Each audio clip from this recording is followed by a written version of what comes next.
Welcome students, synthesis के simple sentences के part 2 में आपका स्वागत है। पहले पार्ट में हमने आपको सिंपल ट्रिक से कुछ रूल्स सिखाए थे। आज पार्ट 2 में भी हम सिंपल सेंटेंसेस के कुछ रूल्स सीखने जा रहे हैं। इनको हम थोड़े थोड़े करके पढ़ रहे हैं, लेकिन उस हिसाब से पढ़ रहे हैं ताकि आपको परमानेंट ये याद हो जाए। आइए, आज हमने लिया है पहला पास्ट पार्टिसिपल से। पास्ट पार्टिसिपल्स क्या होता है, सबसे पहले तो ये सीख लीजिए। वर्ब की थर्ड फॉर्म को पास्ट पार्टिसिपल कहते हैं, यानी कि थर्ड फॉर्म को सीधी भाषा में पास्ट पार्टिसिपल कहते हैं। इसके पहले दी गई हेल्पिंग वर्ब को हटा दिया जाता है, यानी जब हम सिंपल सेंटेंस बनाएंगे तो एक तरीके से वो पेसिव वॉइस में मिलेगी आपको। थर्ड फॉर्म का मतलब होता है पेसिव वॉइस, और उस थर्ड फॉर्म को यानी उसके पहले की सहायक क्रिया को हटाकर उसके पहले थर्ड फॉर्म आएगी, उसको सिंपल सेंटेंस बनाते समय आगे लगा देंगे। जैसे यहाँ पर देखिए, गुजरात टाइटंस, यहाँ पर लिखा हुआ है Gujarat Titans were beaten in the final, they did their best. अब ये गुजरात टाइटंस है, सबसे पहले तो ये देखिए, और इसी का यहाँ पर प्रोनाउन दे दिया हुआ है। ठीक है, तो जहाँ पर ऑलरेडी नाउन हो उसका प्रोनाउन नहीं लिखते हैं, यानी ये होगा हेल्पिंग वर्ब हमें हटानी है तो ये हटाएंगे।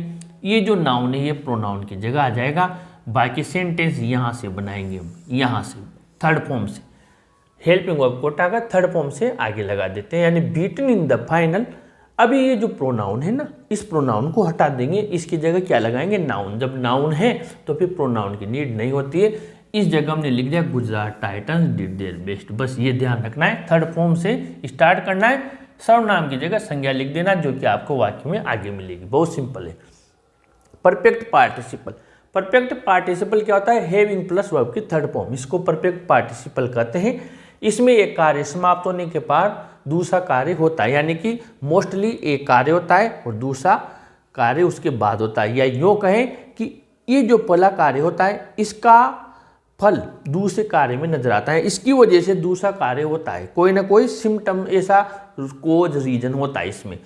सेकेंड फॉर्म होने पर हैविंग प्लस थर्ड फॉर्म से बनाते हैं सिंपल सेंटेंस। और अगर पेसिव वॉइस में दिया हुआ हो, यानी helping verb plus third form हो तो having being plus third form से बनाते हैं, ये सिंपल टेंस बना देते हैं।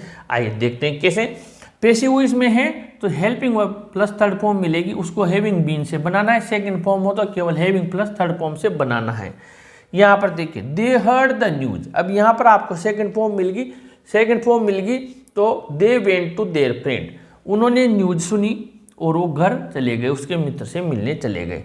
दोनों तरफ सेम सब्जेक्ट, ये देखिए ये सेम सब्जेक्ट है दे, यानी यहाँ संज्ञा नहीं है, दोनों तरफ प्रोनाउन है, सर्वनाम है। हुआ क्या, हर्ड द न्यूज, क्या हुआ, उन्होंने न्यूज सुनी।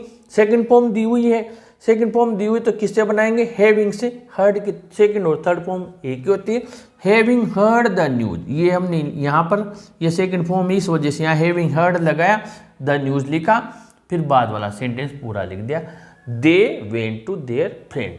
अगर यहाँ पर दोनों तरफ दे नहीं होता, यहाँ कुछ होता, फ्रेंड्स होता, कोई होता, तो फिर यहाँ पर हम सर्वनाम की जगह ये वाली संज्ञा लिखते हैं जैसे यहाँ लिखी हुई है। ठीक है, ये देखिए, ही वॉज गाइडेड, पेसिव में है, मैंने बताया पेसिव वॉइस में होने पर having plus have plus verb की थर्ड फॉर्म होने पर having been plus third form से बनाएंगे। ठीक है, अब यहाँ पर ही वॉज गाइडेड पेसिव में है, he gave good results passive में है तो किससे बनाएंगे, हैविंग बीन और गाइडेड ऑलरेडी दी हुई है third form, having been guided, बाद वाला सेंटेंस पूरा लिख देंगे, ही गेव गुड रिजल्ट्स। ठीक है, ये हो गया आपके परफेक्ट पार्टिसिपल का। फिर है आपके बाय यूजिंग इन्फिनिटिव्स। इन्फिनिटिव्स क्या होते हैं, वर्ब से पहले टू लगाकर इन्फिनिटिव बनता है। सबसे पहले तो इन्फिनिटिव किसे कहते हैं, टू प्लस वर्ब की फर्स्ट फॉर्म, यही इन्फिनिटिव है।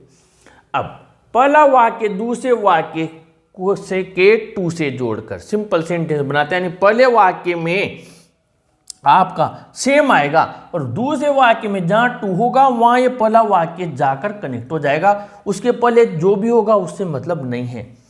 सिंपल सेंटेंस बना देते हैं, या टू न होने पर दूसरे वाक्य में टू प्लस वर्ब की फर्स्ट फॉर्म लगाकर बना देते हैं। अगर उसमें टू दिया हुआ नहीं है तो फिर उस वर्ब को हमें फर्स्ट फॉर्म में लेंगे और टू से कनेक्ट करके बना देंगे। देखिए, रोहित वो हेज हाउस, रोहित के पास एक मकान है, he wants to sell it. अब मैंने यहाँ लाइन घुमा रखी है क्योंकि आपको क्या करना है, इन्फिनिटिव से जोड़ना है। ये टू रही और ये फर्स्ट फॉर्म रही, तो आपको क्या करना है, पूरा सेंटेंस वैसा का वैसा लिख दिया रोहित हैज अ हाउस लिख दिया। अब इसके टू से आपको कनेक्ट कर देना है टू सेल। इट क्यों नहीं लिखा, क्योंकि इट ये संज्ञा ये हाउस इसके लिए आया तो इसको रिपीट नहीं करते हैं, सिंपल बनाएंगे Rohit has a house to sell. Second देखिए, I was said I heard hope is failure. I was said, अब इसमें टू दिया हुआ नहीं है तो हमने क्या किया, इस हर्ड को फर्स्ट फॉर्म में लिया, इसके साथ टू लगा दिया। देखिए आई वॉज सेड का तो आई वॉज सेड लिख दिया। अब इस आई को 2 बार आ रहा है, एक ही बार लिखेंगे। इस हर्ड को फर्स्ट फॉर्म में लिया, यानी टू हियर हिज फेलियर, इसको इन्फिनिटिव में चेंज कर दिया। Third, she came here, she wanted to see her sister, इसमें टू नजर आ गया तो पहला वाला जो है ये तो हम सेम लिखेंगे, ये वाला सी केम हियर, ये देखिए सी केम हियर। अब सीधा कहाँ कनेक्ट कर देंगे, टू से, टू सी हर सिस्टर, यानी टू वाले में आपको सीधा पहला सेंटेंस टू के पास जाके लगा देना है। और अगर टू दिया हुआ नहीं है तो उसकी वर्ब हो उसको फर्स्ट फॉर्म में बदलिए और टू से कनेक्ट कर दीजिए। तो इस प्रकार ही हमने आज पास्ट पार्टिसिपल से, परफेक्ट पार्टिसिपल से और इन्फिनिटिव से इनसे जोड़ना सीखा। फिर हम इनके टेस्ट करेंगे, जितने सेंटेंस हम करेंगे उतना ही हमारा इंप्रूवमेंट होगा।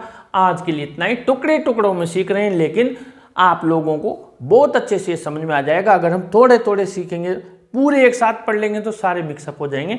इस वीडियो को जरूर लाइक शेयर कीजिए और अपने चैनल को भी जरूर सब्सक्राइब कीजिए स्टूडेंट्स। Thank you.